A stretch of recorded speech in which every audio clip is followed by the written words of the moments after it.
these types of videos when I was just beginning. So I thought maybe this could help those who do want to start a channel to get some advice coming from a smaller ASMR channel. So like I said, I have a list. So it just has a few things that I definitely want to cover on this video. The first thing you probably need to do if you want to start your ASMR channel is to set up your YouTube channel.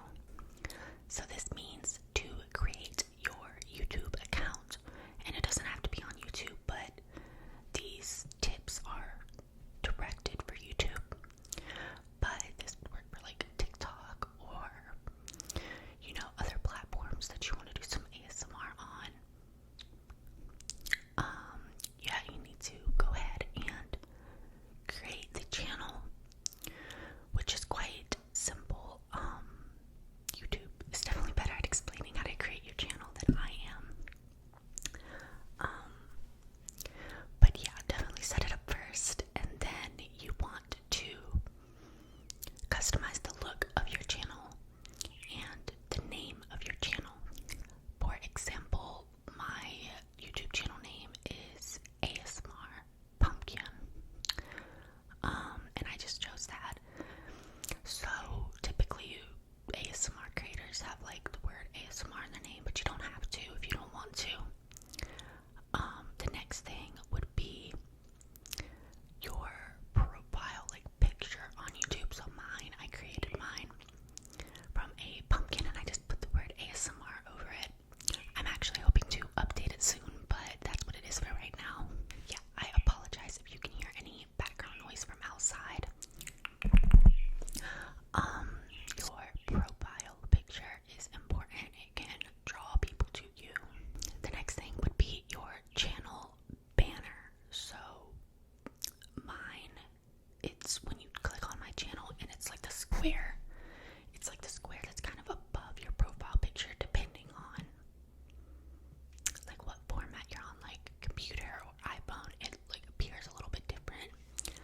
But mine, I believe, if I remember correctly, has like my name, a picture of a subscribe button, maybe like some flowers or something. I kind of forgot, but I believe that's kind of what's on it. So those are kind of like the basics that you want to cover when just creating your channel. And I used my iPhone to do all of that, including like just make the channel in general, the banner, the profile, all of that. I used Canva. It's a free app. You can do like a membership on it to get like more features, but the free app just works like perfectly fine, and it's more than enough for me. It might be a little bit more difficult if you're on like computer and you're creating all of that on your computer. It was quite easy for me on my phone. Like I said, I used Canva, and they have all the different formats and like how wide and like long, I guess, or the height of your banner, because it can appear different across different platforms, like I said. So next thing I want to cover is what supplies you can use to start your channel. So personally, I use my iPhone to record, which is what you're seeing me on now. I use my iPhone, and I have a Blueyeti mic. Hold on.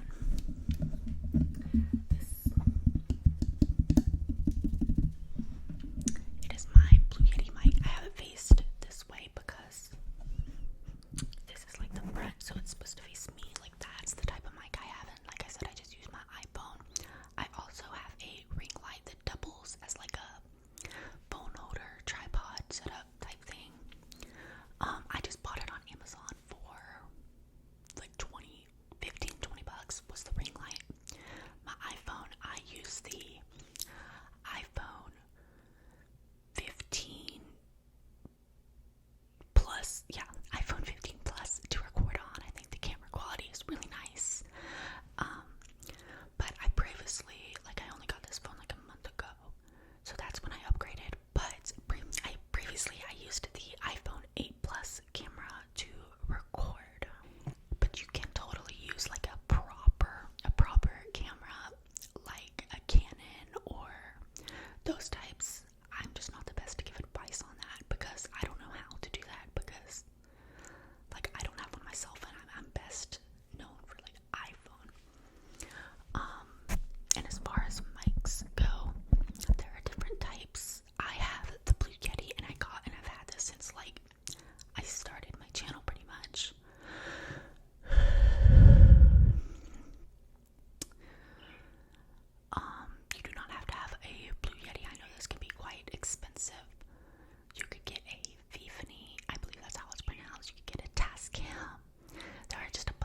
but it's basically the same right here, which is just this USB and whatever, you know, charging port like connects to your phone. Get that on the other end, and you plug the mic, the cord that the mic comes with, into this, and then plug this side into your phone, and then just hit record, and that is how you connect your Blue Yeti to your iPhone. So as far as the Blue Yeti goes, I got it on Amazon. I don't know if I've already said that. I also got the adapter that I just showed on Amazon as well.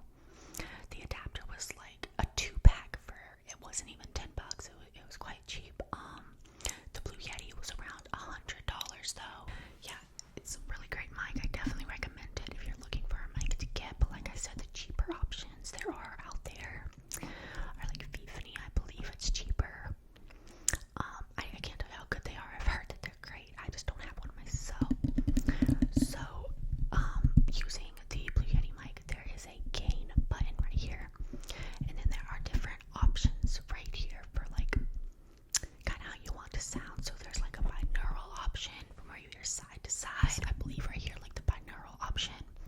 This is the all-around option. So this option right here is like an all-around option, but mainly focuses on the front of the mic, I believe. So like this side that's faced closest to you will get the most, but it goes all around. And this side is like binaural, but it still goes to the middle, so it's like overlapping binaural. So I can talk on this side and it will sound more like I'm on this side if you're wearing earbuds or headphones. And the same goes for this side, but it still overlaps in the middle, as you can hear me in both ears right now if you're wearing headphones, of course. That is just the setting that works best for me, so I always keep it on this one usually. And as far as the gain goes, the gain is like, it's like how loud or exaggerated you want sounds to be. So if you want it like super loud and close up and personal sounds, or like, I'm gonna use mouth sounds as an example. You might not be able to hear a lot of my mouth sounds right now. You can still hear some because if the mic picks it up. But I can go all the way here, and you can hear a lot of my mouth sounds, and you can also probably hear more white noise. You really just have to find the perfect setting that works for you, or what type of trigger you're doing for that video. Yeah, it really just depends what you like. These things on the side are used to adjust, so I can turn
specific smile, if I remember correctly, for her intro, outro, something like that. And that's kind of like her thing, so to speak. Like you see that and you immediately think like GB ASMR. If you know ASMR artist, she's a big one, and so she does that, and different ASMR artists have different intros, and there's nothing wrong with having a similar intro to anybody. It doesn't have to be super unique. I know GB's is more unique. I haven't seen like any other ASMR artist do that. But my intro, for example, is the hello, hello, hello, hello, hey, hey, hey. I kind of do that. I don't do it every video. I just do it videos where I'm kind of talking like this. That's when I do that. As far as outros go, you can kind of, choose that just like your intro.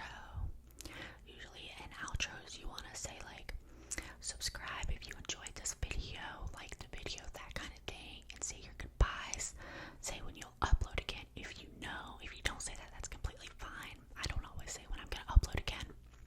Well, I mean, kind of, because I post daily, but I didn't used to because I didn't really have a specific schedule. I give like a few video ideas. I don't know how many it will be, but you could just do like some regular tapping. You can do some tapping.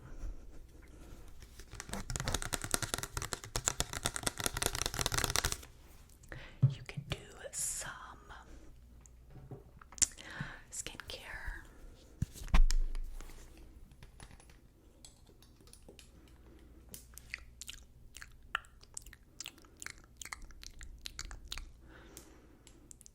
You could do a full video dedicated to mouth sounds. You can do mic brushing.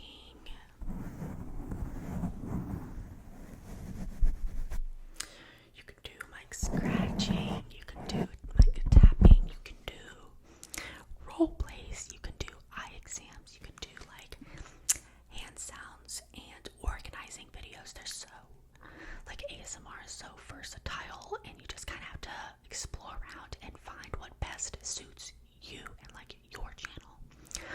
I would just say mostly definitely don't focus on making your videos absolutely perfect, because it will take so long to really perfect them and perfect the sounds and the background. That's another thing I want to talk about. Don't be so hard on yourself when you're just beginning, because you will make mistakes, and that's part of being human. I make mistakes all the time, and I've had my channel for a year.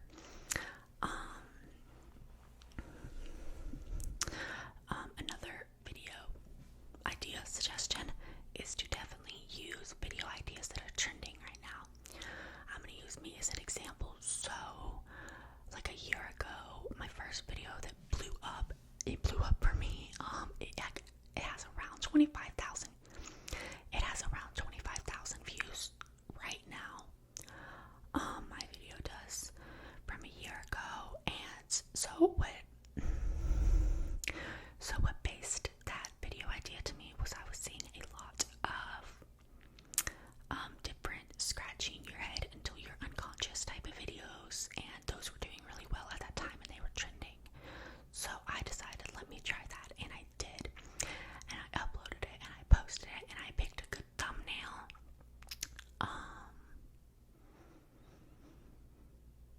I picked a good thumbnail that really like kind of drew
on your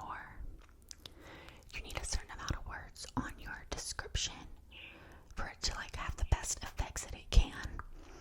So in my description, I put like a general greeting. You can put that too, and put like facts about yourself, or just like an overall thing about your channels, like how it was created, or like overall facts about yourself. Basically, that's always an idea, like introduce yourself. I also put like a reminder to like and subscribe in mine, and then also you can put like your upload schedule. So I write that I upload daily in my description, and that's a nice portion. Like I said, you kind of just want to try to fill that up as much as you can, because that benefits your video to have a nice, good description. So I put my upload schedule. Your video also needs to have hashtags in it that relates to the topic of your video. So mine always has hashtag my channel name, so hashtag Asmrpumpkin, and then hashtag ASMR, hashtag, if the video is based on mic scratching, I will put hashtag mic scratching, hashtag no talking video, hashtag rambling, whatever. Those hashtags need to correlate to your title as well, so that it all kind of goes seamlessly together. Another thing that's very important on videos are tags, which are different from hashtags. I did not know of these when I first started. I feel like I don't see a lot of people talking about them, and they're actually really important. So tags are best accessed on the app YouTube Studio, which I think you can go to on like PC and stuff like that too. Like I said, I'm just best familiar with mobile. So download YouTube Studio if you don't have it already. It's completely free. And it's so helpful. They do like weekly recaps, and they do video ideas. Like they will give you video ideas based on the types of videos you already post or that you interact with, that kind of thing. They will tell you, I will try to include screenshots again, but they will tell you like what you could improve on your video, and you want to make sure like there's a certain tab there that you want to make sure your video is at 100% on. That includes a good description, a custom thumbnail. Also, I'm thinking like the tags and the hashtags and a long enough description, that kind of thing. Those will all play into making your video reach 100%, which you definitely want. You want it to be as high as percentage as possible. Like I said, YouTube Studio is free, so I definitely recommend that. And it's so helpful, really. And tags kind of just play into what your video is about. So when I do videos like these, like this video, for example, I'm gonna put like hashtag tips, hashtag how to make your own ASMR channel, and there's a certain amount of tags you can put, but you want to put as many as possible, like as many as you can. There's a limit, and it will like cut you off after a certain amount of time, where like you can't add any more because you've reached the limit. I don't know what the limit is, I forget. I think it's like 500 characters for tags. So you just want to add as many tags on the video as you can, and you can access this from like just the regular YouTube app or YouTube website. You can edit your videos from there, and there is an option. It just works best for me on YouTube Studio. Yeah, like use video ideas that are popular, do good thumbnails, make sure you have what you need on your videos, like your descriptions. Another big example is to be yourself. People will be able to tell if you're trying to hide yourself or like mask your personality and try to be someone that you're not. It'll just kind of come across as fake.